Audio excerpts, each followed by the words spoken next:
There is a particular kind of hunger that you can only understand if you grew up in a house where the grocery money was gone by Wednesday and payday wasn't until Friday. And somewhere between those two facts, there was a woman standing at a stove, in an apron, with nothing in the world but what she had. Who was going to feed 10 people anyway? Not 8, not 4, 10. Maybe it was the family. Maybe it was the neighbors. Maybe somebody showed up at the door because word had gotten out that something was on the stove, and in those days, word always got out. The smell traveled.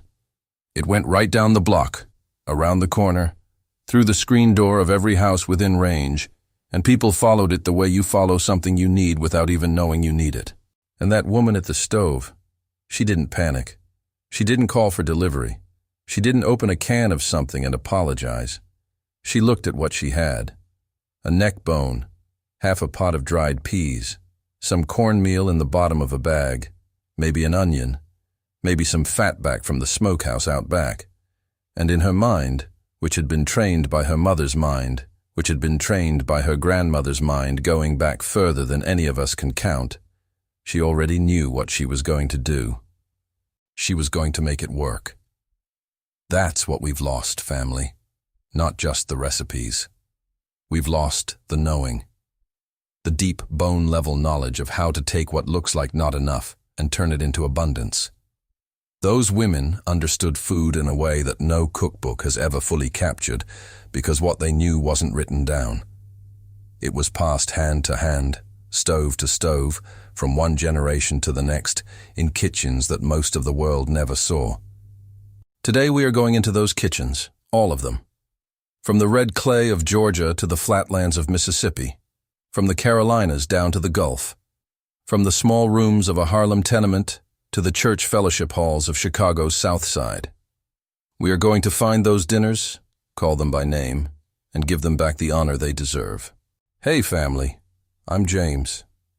And today we're going back, way back, to the days when a black woman could feed a crowd with what most people would throw away, and do it so well that everybody at that table thought they were rich. Now before we get into it, if this is your first time here, I want you to do something for me. Hit that subscribe button right now. We are building something here. A community of folks who remember, and folks who want to remember. So go on. Subscribe. Ring that bell. And let's go find Big Mama's kitchen together. Now, the way we're going to do this today is we're going to travel. We are going to start in the deep South, Georgia, Alabama, Mississippi, and we are going to move. Region by region, kitchen by kitchen, until we've covered this whole map. Because here's what you need to understand. The genius of black budget cooking was not one thing in one place. It was everywhere, and it took a different shape depending on what the land gave you and what the times demanded. Same spirit, different hands, different pots, same miracle. Let's go. Number 1. We start in Georgia, red clay Georgia, where the soil was rich and the money was scarce, and the women knew how to work between those two facts like nobody's business. Snap bean soup with ham hocks and cornbread. Now, if you grew up in a Georgia household between 1945 and 1970, you already know what I'm talking about, and something in your chest just moved when I said those words. Snap bean soup was not a recipe, it was a ritual. In August, when the beans came in off the garden, and almost every black family in rural Georgia had a kitchen garden because they had to, the women would sit on the porch in the evening with a bowl between their knees and snap those beans until their fingers knew the motion without thinking. Snap. Pull the string. Break it in two. Into the bowl. Children did it too. That was part of the lesson. That was the beginning of understanding that food doesn't start at the stove. It starts in the dirt, and then it moves through your hands before it ever gets to a pot. The ham hocks went in first. Big Mama always said you had to give the bone time. Time to release what it was holding. The collagen, the marrow, the flavor that had been locked in there since the smokehouse. You didn't rush that. You let it go low and slow in a cast iron pot. And by the time the beans went in, the water had turned the color of amber, and it smelled like something the church would approve of. An onion, some black pepper, salt from a tin that had been refilled so many times the outside was rusted, maybe a small hot pepper from the garden if the season had been generous. And that was it. That was the whole list. And with a pan of cornbread, not the sweet kind, not the kind with sugar in it, the savory Georgia kind that came out of a cast-iron skillet, black on the bottom and golden on top, you could feed 10 people until they pushed back from the table and loosened something. It cost next to nothing. Back in those days, a bag of dried beans cost less than a dime. The ham hock came from the smokehouse, where nothing was wasted. The cornmeal was bought in bulk, because that is what sense demanded. That right there was not poverty food. I want you to hear me say that clearly. That was not poverty food. That was wisdom food. That was the food of people who understood what they had and honored it. Number 2, still in Georgia. But now we're moving into the city, Atlanta, Macon, Augusta.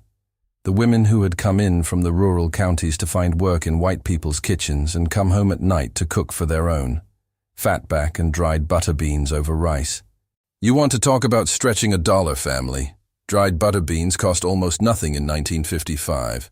A pound of dried butter beans and a piece of fatback, which was cheap because it was the part of the pig that nobody in the white stores particularly wanted, could feed a family of 8 with enough left over that you could eat it again the next day.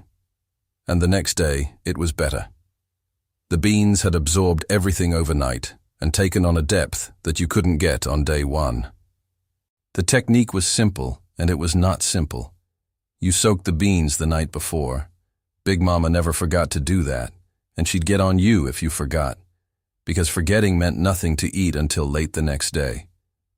You rinsed them in the morning, picked out anything that didn't belong, and put them on the stove with the fatback and the water, and you left them alone. That was the secret nobody tells you. You left them alone. You didn't stir them too much.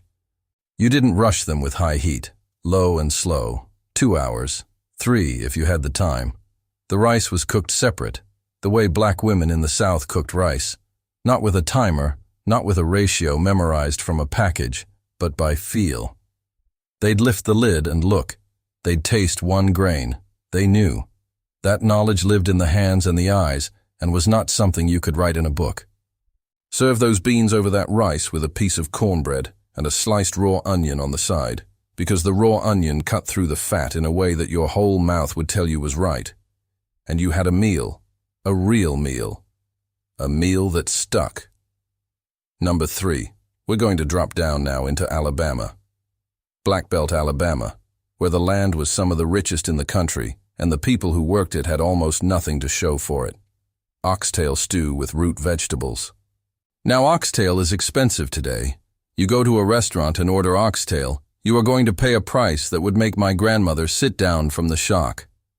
But back in those days, back in the 40s and 50s and into the 60s, oxtail was what they gave you. It was the tail, the last part. The part the butcher had left over after everything worth selling to someone else was already gone. And the black women of Alabama looked at that tail and saw something different than what the butcher saw. They saw collagen. They saw a bone that would give and give if you treated it right. They saw a foundation. Into the pot it went with turnips, because turnips grew in Alabama like they were trying to take over, and carrots and whatever else was in the garden or the root cellar. Some garlic, pepper, a bay leaf if you had it, and thyme, always thyme. The oxtail had to cook long enough that the meat fell off the bone without you touching it. You'd know it was ready when the broth had gone dark and thick, and the smell in the house had gone from something interesting to something that made you stop what you were doing and come to the kitchen to see how much longer. Served over white rice or with sweet potatoes roasted in the oven, another Alabama staple because sweet potatoes kept and they were filling, and the land gave them up easy. This was a dinner that cost almost nothing and tasted like a feast. You won't see that today, family. You won't see a woman take the tail of something and make it the centerpiece of a meal that 10 people remember for the rest of their lives. Number 4, still in Alabama, but moving toward the coal country in the north of the state, where black men worked the mines and came home with nothing left, and the women had to make the week stretch from a Monday payday to the next. Poke salad with side meat and boiled eggs. Now some of you just looked up because you know that name. Poke salad, or poke salad, the older spelling, was a wild green that grew everywhere in the American South, and you had to know what you were doing with it because it could make you sick if you didn't prepare it right. The young leaves had to be boiled, not once but twice, with the water poured off between boilings to draw out what didn't belong. This was knowledge. This was not something you guessed at. This was something your mother showed you and her mother had shown her, and the knowing of it was itself a form of inheritance. After the second boiling, you drained those greens and put them in a cast iron skillet with some side meat. Side meat being salt-cured pork belly, similar to bacon but stronger, saltier, more itself. And you cooked them down until they had taken on the fat and the salt and were a deep, dark, savory green that looked nothing like what you had started with. You sliced a couple of hard-boiled eggs on top. Eggs were free if you had chickens, and most rural families had chickens. And you served it with cornbread and maybe some canned tomatoes you'd put up in August. The whole meal might have cost 20 cents in cash. But knowing how to make it, knowing which leaves to pick, how young they had to be, how many times to boil them, that knowledge was worth more than anything you could buy in a store. Number 5. We're crossing into Mississippi now, family, the Delta. Flat and wide and brutally hot in the summer, and the poverty there was as deep as anywhere on the American map. And the cooking that came out of those kitchens was some of the most resourceful this country has ever seen. Mustard greens and neck bones with pot liquor and cornbread. Let me say something about pot liquor, because I don't think people understand it anymore. And that is a tragedy. Pot liquor is the liquid that is left in the pot after you have cooked your greens with your smoked meat. It is dark green-brown, and it smells like the earth, and it carries in it every bit of nutrition that cooked out of those greens, and every bit of flavor that came out of that bone. And in the Mississippi Delta, you did not throw that away. You put your cornbread in it.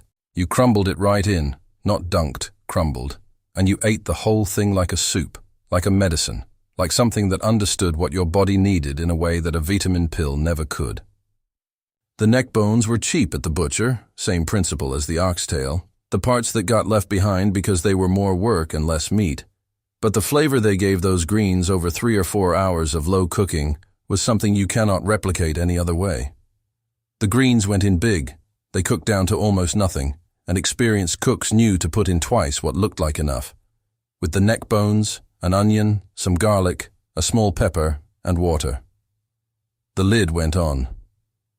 The flame went low, and the house began to smell like something worth coming home to.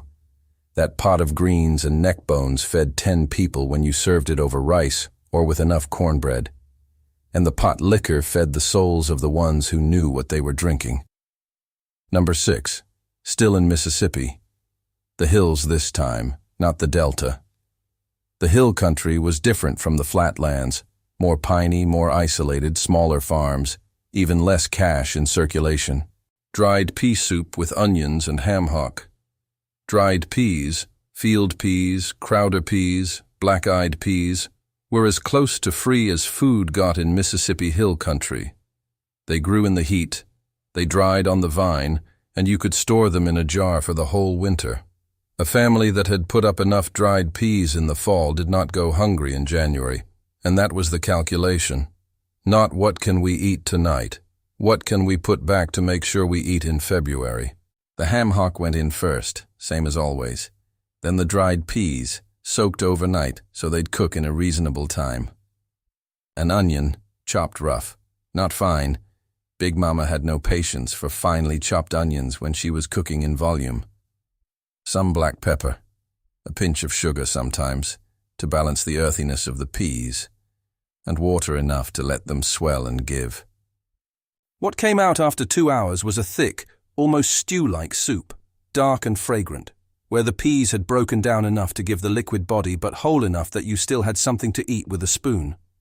That soup over rice, or served with sweet potatoes and cornbread, was 10 servings. 10 full servings. From a pot that cost maybe 30 cents to fill. Child, let me tell you something. The women who made that soup every winter of their lives were economists. They were nutritionists. They were engineers. They were solving a problem every day that most people today do not know how to begin to solve. Number 7. We're moving now, family. We're leaving Mississippi and heading east, into the Carolinas. South Carolina first, down along the coast and into the low country, where the Gullah Geechee culture kept alive some of the oldest food traditions in this country. Hoppin John, field peas and rice, with collard greens and fatback.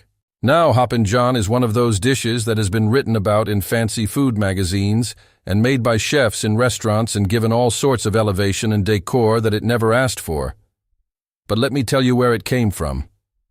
It came from a low country kitchen where a woman had rice, because the Carolina low country was rice country, and the enslaved Africans who knew how to grow rice were the reason that economy existed.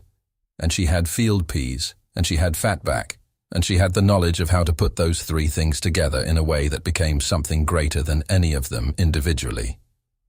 Rice cooked with the peas so they absorbed the flavor of each other. The fatback rendered down to almost nothing but gave everything it had before it went. Served alongside collard greens cooked long and slow with their own piece of salt pork, this was a meal that appeared on low country tables almost every day of the week and twice on Sunday. The genius of Hoppin John, the thing the fancy magazines never quite say, is that it is a complete protein. The rice and the peas together give your body what it needs in a way that neither one does alone. And the women who made this dish did not know the word protein. They did not read nutrition science. They knew that this meal kept their families strong. They knew it in the way that you know something after enough generations have lived on it. That was its own kind of science. Number 8. North Carolina now. Piedmont country, the foothills. Different from the coast. Different pantry. Different traditions. Chicken and dumplings from one bird and a pot of flour. A laying hen that had stopped laying was not a tragedy in a North Carolina Piedmont kitchen. It was a dinner, an old hen, and old hens are tough, which is why most people today don't know what to do with them. Went into a big pot with water and onion and celery tops and whatever herbs were growing outside the back door. You boiled that bird for a long time, 2 hours sometimes, 3, because time was the tool that turned a tough old laying hen into something that fell apart at the touch of a fork. Then you pulled the meat off the bones, all of it, every bit, because you did not waste. And you made your dumplings. Flour, a little lard, a little milk or water, some baking powder, a pinch of salt. The dough went in by spoonfuls into the simmering broth, and it puffed and expanded, and the broth thickened around it, and the chicken came back in, and everything became one thing. That pot fed 10 people, maybe 12 if someone asked nicely. And the woman who made it had spent almost nothing. The hen was past her productive life. The flour was bought in a 25-pound bag, because that was the economical way. The vegetables came from the garden or the roadside. The cost was labor and knowledge, and those were things that black women in the Carolina Piedmont had in quantities that money could not measure. Now, before we keep going, family, I need to hear from you. I want you to drop something in the comments for me right now. Tell me the name of one dish your grandmother made that could feed a crowd out of almost nothing. Just one. The dish that made you think she had worked some kind of magic in that kitchen. I want that dish name in the comments, and if you remember what went in it, tell me that too. I read every comment that comes through here, and I bet you somebody else out there grew up eating the exact same thing and never knew anybody else did. Let's find each other. Drop it in the comments right now. Number 9. We're staying in the Carolinas, crossing the border into the eastern part of North Carolina, the coastal plain, tobacco and cotton country. Hard, clay-heavy land. Communities where the church was the center of everything, and the fellowship hall fed as many people as any restaurant in the county. Brunswick stew, the original version, not what they serve today. Now let me tell you about Brunswick stew, because what they put in a can today and call Brunswick stew would confuse my grandmother considerably. The original, The one that was made in black kitchens and at church homecomings across eastern North Carolina from the 1930s through the 1960s, started with whatever meat was available. Squirrel, if the men had been out. Rabbit, whatever part of the pig had not been used yet. Sometimes a combination of all of it. Into a big pot, and I mean a big pot, the kind you do not see in a modern kitchen, went the meat, and it cooked long enough to fall apart. Then you added what the late summer garden gave you in abundance: corn cut off the cob, butter beans or lima beans, okra, tomatoes. Everything went in, and it cooked together for so long that it became impossible to say where one ingredient ended and another began. The whole thing thickened into something between a stew and a thick soup, and it went into bowls with a piece of bread on the side, and it fed everybody who showed up. At a church homecoming in eastern North Carolina in 1955, Brunswick stew was made in a pot big enough to bathe a child in, stirred with a wooden paddle, over an open wood fire outside. And the crowd that gathered around it, that was not just eating. That was community. That was the thing that held the whole structure together. Number 10. We're heading south now, down to the Georgia and Florida border region, into the wiregrass country, the flat pine lands. A different kind of landscape and a different set of ingredients to work with. Swamp cabbage, hearts of palm, with smoked sausage and rice. This is one of the more overlooked traditions in southern black cooking, and it deserves its flowers. In the wiregrass country along the Florida-Georgia line, sabal palms grew everywhere, and the heart of that palm, the tender interior core, before the tree had fully matured, could be cut out and cooked, and it was as good as any vegetable that ever came out of a garden. It had a mild, slightly sweet flavor that took on seasoning beautifully, and it was free. It grew wild, and it was there, and the knowledge of how to get it was itself a tradition. The swamp cabbage went into a pot with sliced smoked sausage, whatever link sausage was available from the local smokehouse, the kind that came dark and dense with smoke and had enough fat in it to season everything it touched, and water and pepper and some onion.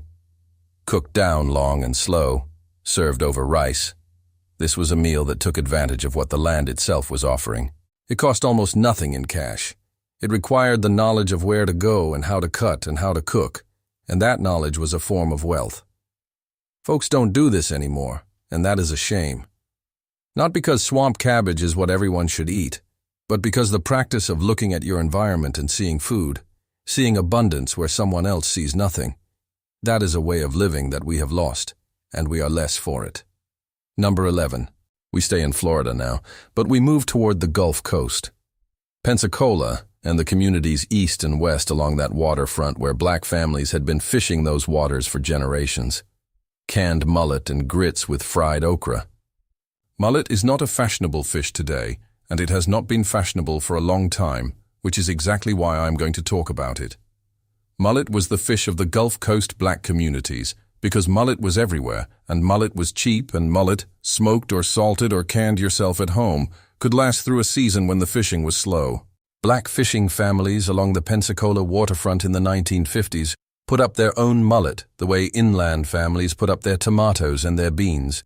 You used what the season gave you in volume so that you had something when the season was done.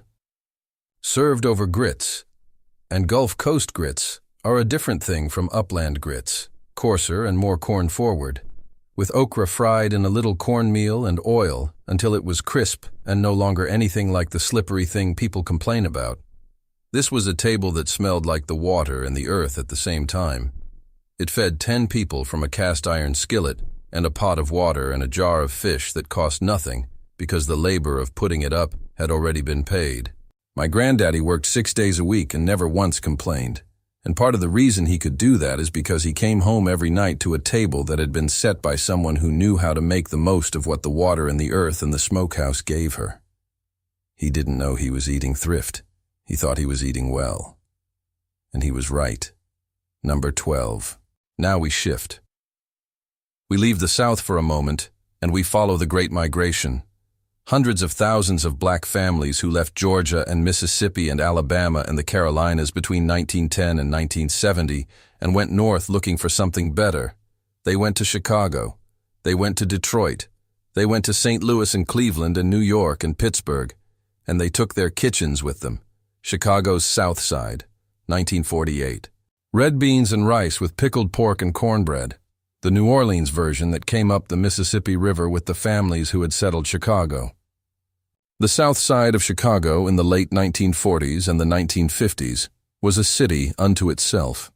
You had whole neighborhoods that were almost entirely black, by law, by practice, by the invisible walls that redlining drew across a map. And within those neighborhoods there was a complete world. Churches, barbershops, beauty parlors, restaurants, and kitchens. Thousands of kitchens in thousands of small apartments where the stove was working from morning to night. Red beans and rice came up from Louisiana, and it kept going because it was perfect. Dried kidney beans soaked overnight. Pickled pork, harder to find in Chicago than in New Orleans, so some families substituted smoked sausage, the andouille if you could get it, or the closest thing the Southside butcher had, and the trinity of onion, celery, and green pepper, because that combination came north with the cooks, and it was not negotiable. Low heat. Monday was red beans day in New Orleans, because it was wash day, and you could put the beans on and leave them, and they didn't need your attention. Monday stayed red beans day on the South Side too, because the tradition came with the people. Over white rice with cornbread. 10 people. Almost nothing in cost. Every single bit of what was needed in terms of sustenance. That is how you carry a culture across 1,000 miles. You carry it in the pot.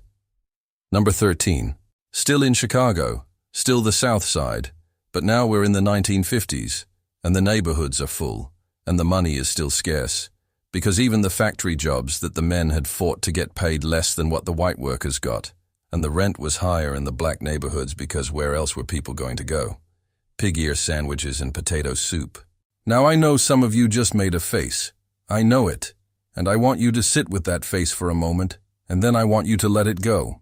Because pig ears, fried or boiled and then fried, were a delicacy on the South Side in the 1950s, and the women who made them knew what they were doing.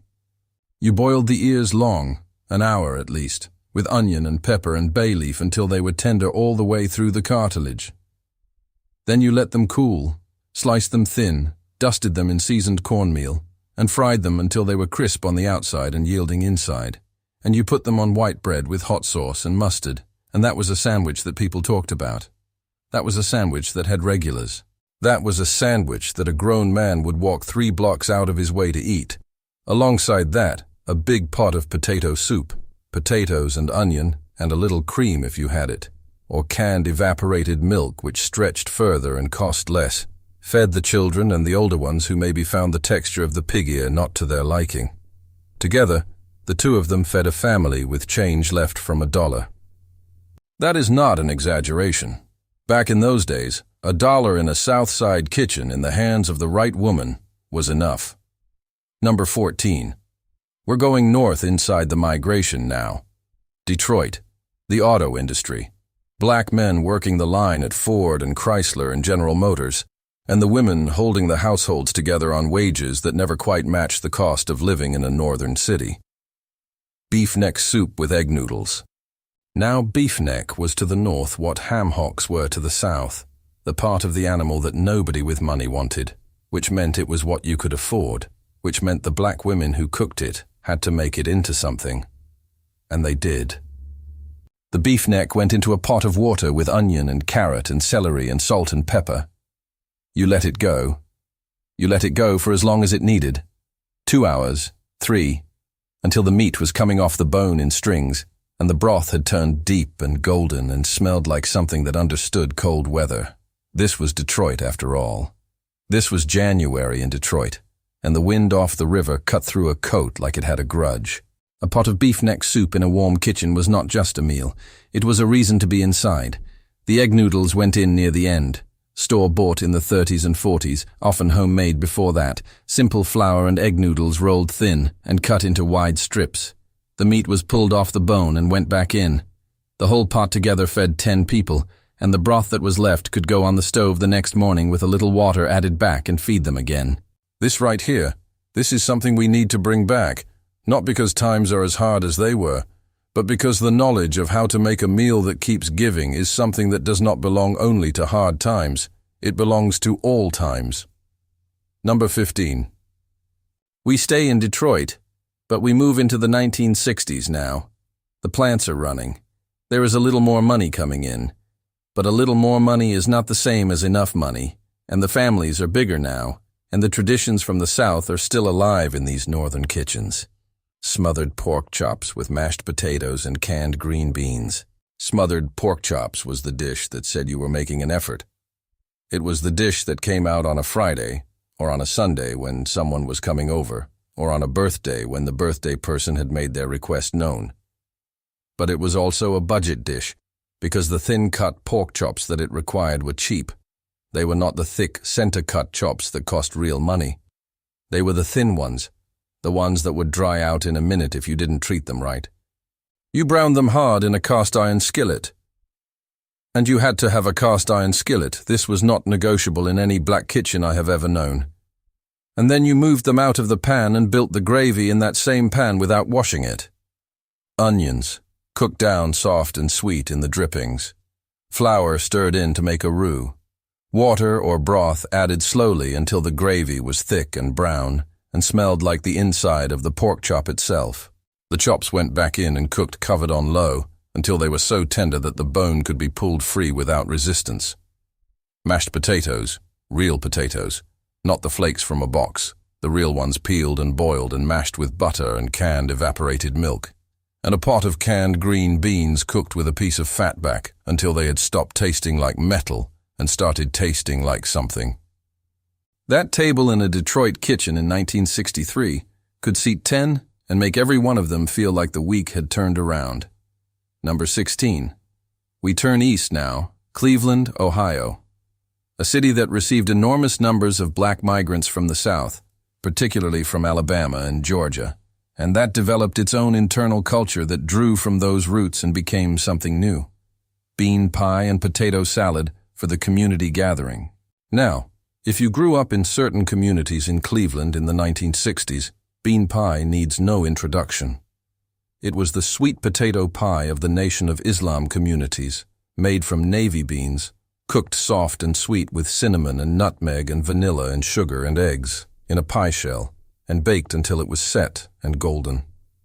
It was the dish that showed up at community gatherings, at fundraisers, at collective meals where large numbers of people needed to eat on almost nothing. The potato salad alongside it, big batches, made with boiled potatoes and hard-boiled eggs and mustard and mayonnaise and sweet relish and a little celery and onion, was a universal. Every black gathering from Georgia to Ohio had potato salad, because potato salad was cheap and filling and could be made in quantities that defied logic. You could feed 40 people from one big pot of potato salad and one cast-iron skillet of cornbread. The math was simple, and it was the math of necessity. Together, the bean pie and the potato salad represented a way of feeding community that required almost nothing in terms of money, and everything in terms of knowledge and coordination. The women knew how many pies to make. They knew how many pounds of potatoes to boil. They knew it because they had done it enough times to know it in their bodies, the way you know something that has been true your whole life. Number 17. We go to Pittsburgh, Western Pennsylvania.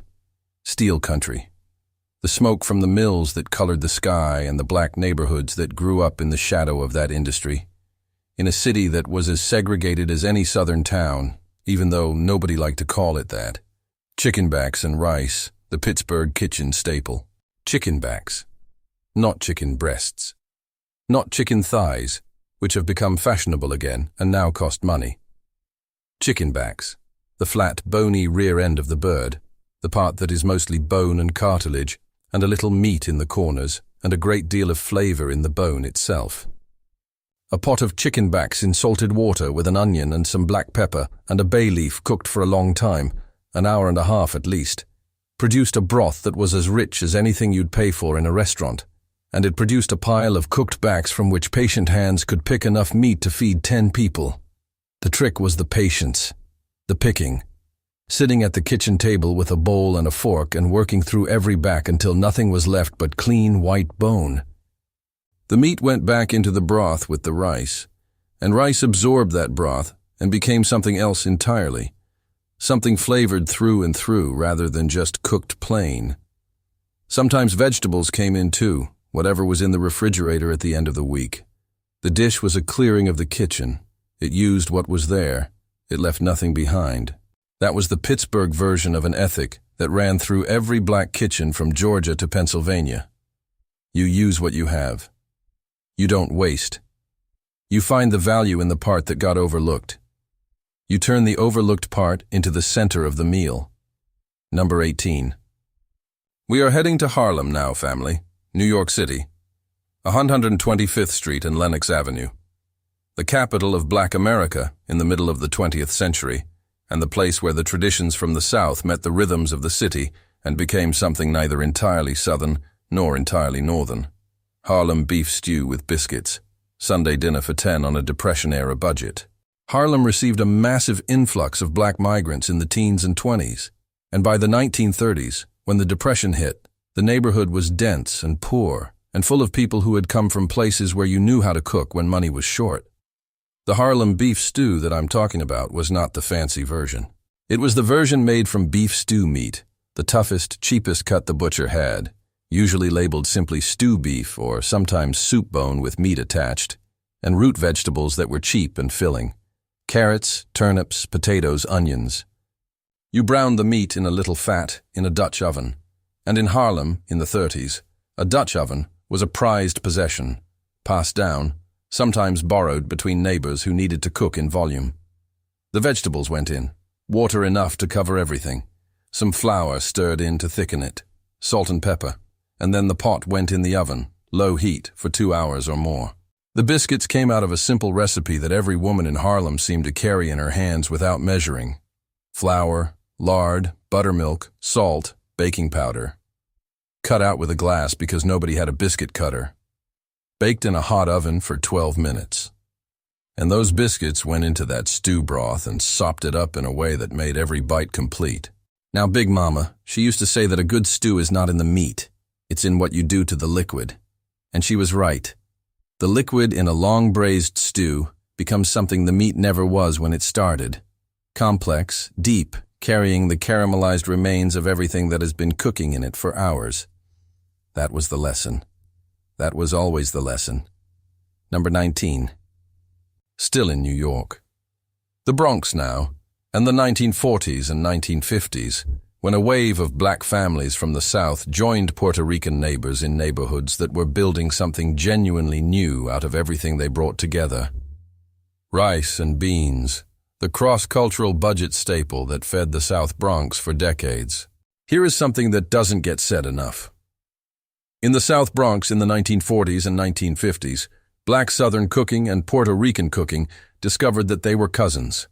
Beans and rice sat at the center of both traditions, and the women who shared hallways and stoops began to share techniques too. The black Southern version used dried kidney beans or pinto beans cooked with smoked pork, onion, and garlic. The Puerto Rican version used the sofrito, onion, garlic, green pepper, tomato cooked together in oil until they were completely surrendered, as the foundation. And somewhere in the middle of those two approaches, in actual South Bronx kitchens, in actual buildings that have since been torn down, a version emerged that belonged to both cultures and neither one. What it fed was the same. Large families in small apartments, 10 people around a table or a counter or sitting wherever there was a flat surface. Rice and beans, cooked with care, cost almost nothing. They stored in bulk. They kept. And together they provided protein that growing children needed in a neighborhood where meat every night was not a given. That right there is how culture actually travels. Not through museums, not through television, through women in adjacent apartments hearing something going on in each other's kitchens and asking a question through the wall. Number 20. We're going back south now, family. Coming full circle. But we're going to a different South than where we started. We're going to the Mid-South, Tennessee, and Arkansas, where the traditions of the Deep South met the traditions of the Appalachian foothills and produced something in between, crackling cornbread with a pot of pinto beans. Cracklings are what you get when you render the skin and fat of a pig, cooking it slow until all the fat has come out, and what's left is a crisp, golden, intensely porky piece of something that has no real equivalent in any other culinary tradition. And in Tennessee and Arkansas, you put cracklings in your cornbread. You made the batter the same way: cornmeal, buttermilk, an egg, a little lard, baking powder, salt. And then you stirred in the cracklings, which distributed through the batter and baked into the bread in a way that made every bite contain something crisp and savory in the middle of something soft. That cornbread with a pot of pinto beans, dried pintos cooked with ham hock or fatback, seasoned with onion and pepper, cooked soft enough to fall apart, was a meal that required almost nothing in cash and delivered everything in satisfaction. The pinto beans and cornbread together had been feeding people in the Mid-South since before the Civil War, and they were still feeding people in 1965 because the same combination that had always worked was still working. Good sense does not expire. Number 21. We stay in Tennessee, but we move to the cities. Memphis, the Bluff City, where the river trade had given way to factory work and the juke joints ran on Beale Street and the churches ran on Sunday, and somewhere in between all of that, there were kitchens that were running all day every day. Hogmose and black-eyed peas with cornbread. Hogmose, the stomach of the pig, cleaned and prepared, is another one of those dishes that gets a reaction today that it didn't get then. Then, it was supper. Then, it was good. The cleaning was time-consuming. The cooking was long. The end result was tender and rich and deeply flavored from the inside out, and when it was served alongside black-eyed peas that had been cooked low and slow with a smoked piece of pork until they were soft and the pot liquor was thick and fragrant, you had a Memphis meal that nobody at that table was leaving unhappy. Child, let me tell you something. The willingness to cook the parts of the animal that everybody else threw away was not a sign of poverty. It was a sign of mastery. It took more skill to make a hogmore into something magnificent than to cook a chicken breast. It took more knowledge. It took patience and technique that had been refined over generations. And the women who possessed that knowledge were not lesser cooks. They were better ones. Number 22. We close in on the last group of dishes now, family, and I want to go back to where we started, the South, but to the heart of it, the church kitchen, not the home kitchen, the fellowship hall kitchen, where the women of the congregation cooked on a scale that no home kitchen could contain. Church homecoming dinner, the collective pot, fried chicken, macaroni and cheese, candied yams, and whatever else came through the door. Here is how a church homecoming dinner worked in a black congregation in the Deep South in the 1950s and 1960s. Every woman brought something. There was no formal assignment most of the time. Everyone just knew what they were bringing, because everyone had a thing. Sister Johnson brought the potato salad. Deacon Williams's wife brought the pound cake. The Johnson girls, all four of them, brought pots of collard greens between them. And someone, it was always a particular someone, brought the fried chicken that everyone talked about for the rest of the year. The collective genius of that system was that no one person bore the cost of feeding 100 people. Everyone bore a small piece of it, and the result was abundance, real abundance. The kind that filled tables until the tables bent slightly under the weight of it all, and people went back through the line twice, sometimes 3 times, and the children ate until they were quiet, which was the surest sign of satisfaction. It was a budget system. It was a community system. It was a social contract. And it fed people on the level of the body and the level of the soul at the same time. That was just how it was done. Number 23. One more from the church. Because the church kitchen deserves more than one moment. The Sunday night supper repast, leftovers transformed into something new. Sunday morning there was the full dinner. Sunday night, in many congregations, there was what you might call the repast, a quieter gathering after evening service, where what was left from the noon meal came back to the table in a different form. The leftover fried chicken got pulled off the bone and went into a pot with some of the leftover broth from the green beans and became a quick chicken and vegetable soup. The leftover rice got fried in a skillet with an egg and the last of the okra. The cornbread that was getting dry came back to the table crumbled into buttermilk. which is something people either understand immediately or look at with suspicion until they try it. And once they try it, they understand. And it fed the people who were still there after a long day of worship and fellowship. Nothing was thrown away. Nothing was wasted. This is how the church fed its community across multiple meals from a single day's cooking. That is an economy and a theology at the same time, and I am not sure you can fully separate the two. Number 24. We are near the end now, family, and I want to take a moment with one of the most overlooked budget dinners in the entire Black Southern tradition. Overlooked because it was humble. Overlooked because it was simple. Overlooked because it was the kind of thing that nobody thought was worth writing down because everybody already knew it. Sweet potato pie made from bruised sweet potatoes, canned milk, and spice. The whole dessert for the whole household from what cost almost nothing. Dessert was not a luxury in the black household of the 1950s and 1960s. It was a ritual. And sweet potato pie was the dessert that made the ritual affordable. The sweet potatoes that went into the best pies were often the ones from the bottom of the bin, the ones that had been knocked and bruised and were beginning to go soft. The outside might be ugly. The inside was perfect. You cooked them in their skins, squeezed the flesh out, mashed it smooth, and mixed it with canned evaporated milk and eggs and cinnamon and nutmeg and a little vanilla and sugar and a pinch of salt and poured it into a lard-based pie crust that was not fancy and was exactly right. That pie baked in an oven until it was set and fragrant. One pie fed 10 people a slice. 2 pies fed 10 people 2 slices. The cost of 2 sweet potato pies in 1958 was less than 50 cents if you had grown your own sweet potatoes, which most families had, and maybe $1 if you had not. Now, Big Mama, she used to say that a house without pie on Sunday is a house that has forgotten what it is. I believe her. I believe her completely. Number 25. The last one. The one I have been saving. The one that, if I am honest, is not just a dinner. It is a philosophy. It is the whole thing we have been talking about today, compressed into a single pot. Vegetable soup made from whatever was left at the end of the week. Every black kitchen I have ever known had a version of this. Friday night, before the weekend, before any new shopping could happen, Big Mama opened the refrigerator and the pantry, and she looked at everything that was still there.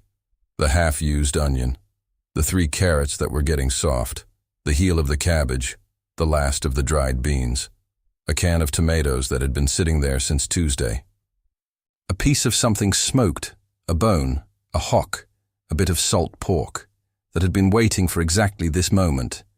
Everything went in. Everything. The pot was big enough to hold whatever came. Water was added. The fire went low. And over the course of an hour or two, what had been a collection of remnants, what in another house might have been garbage, became a soup. A real soup. A soup with body and flavor and complexity that you could not have planned if you had tried. That soup was served with whatever bread was left, and it fed the household before the new week began. It was the end and the beginning at the same time. And that is what Big Mama was, in that kitchen, in that apron, with that pot. She was the end and the beginning. She turned what had run out into what started over. She turned nothing into enough. She turned enough into more than enough. And she did it with such quiet consistency that most of us who ate from her table never stopped to understand what we were watching. We were watching a form of genius that went unrecognized. We were watching an economics that has never been properly named. We were watching a love language that expressed itself in the question of who was going to eat tonight and how. And the answer was always, everybody. Everybody was going to eat tonight. Family, we have traveled a long way today. We started in the red clay of Georgia, and we made our way through Alabama and Mississippi and the Carolinas and the Gulf Coast, and up through Chicago and Detroit and Cleveland and Pittsburgh and Harlem and the South Bronx and Memphis and Tennessee, and we came back south to the church kitchen and to the Friday night refrigerator. We have visited 25 dinners that fed 10 people for pennies, and we have called them what they are: masterworks, acts of intelligence. Acts of love performed under pressure with grace that most of the world never bothered to notice. What we've lost is not just the recipes. The recipes can be found if you look. What we've lost is the philosophy that sat underneath the recipes. The conviction that what you have is enough, if you know what to do with it. The refusal to waste. The patience required to let something cook long enough to become what it is capable of being. The knowledge that the parts other people threw away were often the most flavorful parts. The understanding that feeding 10 people is not a burden. It is a privilege. It is a form of power that no system of segregation and no economic hardship ever managed to take away. Those women had that power. They used it every day. They used it to hold their families together.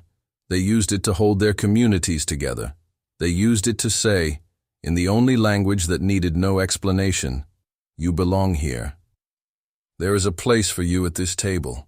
You are fed. You are loved. Come in." We need to bring that back. Not because we have to, because we should want to. Because a life lived with that kind of intention, looking at what you have and asking what it can become, is a richer life than any amount of delivery apps and restaurant menus and convenience foods can give you. Big Mama knew that. She knew it the way she knew everything that mattered. Not from a book, not from a class, but from standing at a stove for 40 years and paying attention. I'll see you next time, family.